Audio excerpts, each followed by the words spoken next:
after 30 years of service, and he worked primarily with bombers, long-range bombers, B-52s, B-29, stuff like that. He retired in Omaha, Nebraska, okay, and they bought a home in Papillion, and that's where my dad graduated from high school. He went to the University of South Dakota for a little while, dropped out, and was drafted into the Army, okay?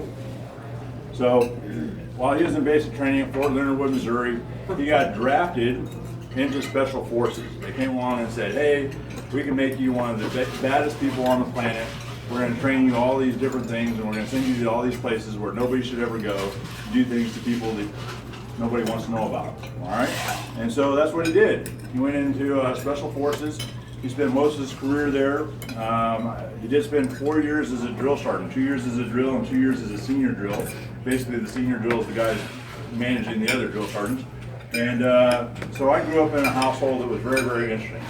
Okay, everything was a certain way at a certain time, and there were no variations to any of it. Now, people that meet my dad now, and Lena will be able to tell you, wouldn't put this guy in that bracket at all. He's just as nice as can be. But growing up with him was pretty interesting. So all my shoes were lined up underneath the bed, boots were here, sandals were here, because they went from large to small. That's just the way it is, and it had to be that way.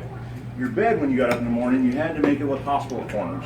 Tucked in, tight, pillow tucked, tight, everything was that way. When we washed dishes in our household, it was pretty cool, unless of course they weren't washed properly.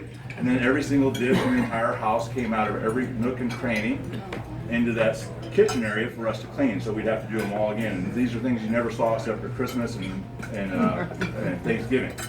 You know, so some of these things, of course, when you're a kid, you're going, man, this sucks. You know, my friends are outside playing, I'm in here washing all these dishes, right? We all had chores.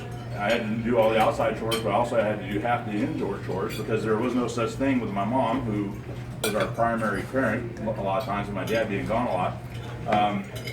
So my mom had the job of raising us almost as a single parent a lot of times. But there was no, this is a man's job and this is a woman's job in our household. And if I were stupid enough to say something like that, trust me, I was doing that job forever. Okay, so you know, I learned how to do laundry, do dishes, dust, bathrooms, the whole 9 yards, you know. So there was nothing as far as house cleaning that I didn't do and participate in. So anyway, I grew up in this kind of household where everything was just a certain way. He does his I was in, my dad's last duty station was in Roy, Utah, Ogden, Utah. He was a ROTC instructor at Weber State. We got to do cool things like take all the college kids out to the cliffs in southwestern Utah and do rock climbing and rappelling and all this other fun stuff. But here I am stuck in Utah, senior in high school. My only year that I went there, I don't know anybody from high school. Probably will never meet any of them again, and that's okay. I was working at Ponderosa Steakhouse as a waiter, making decent money. My dad's getting ready to retire. He's planning on moving back to New England, Massachusetts, New Hampshire, and going back up to the mountains of New Hampshire. And I was stuck with a decision. I'm 18 years old. I'm out of high school. What am I going to do? Do I want to move with mom and dad up to New England to do who knows what, who knows where? That didn't sound very appealing to me.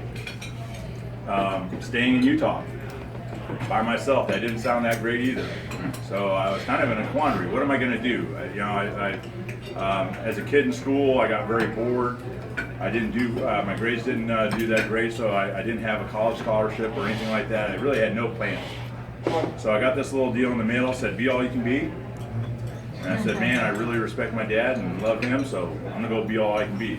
So, you know, my dad was there, and I said, hey, I'm getting ready to go talk to the recruiter. He said, hold on, before you do that, he went into his office, pulled out this big old book of MOSs, which is military occupational specialties, all the different jobs you can do. He said, go ahead and look through here and pick out a couple things that you think you want to do, and then before you go talk to them, because otherwise they're just going to put you in anything. And so my first thing I wanted to do was counterintelligence. I wanted to catch people that were doing the wrong thing, giving information to the bad guys. Okay, so that was my first thought. But I was also on a limited timeline. Dad and mom and the house was moving. You know, so I was in a little bit of a time crunch. My second choice was military intelligence.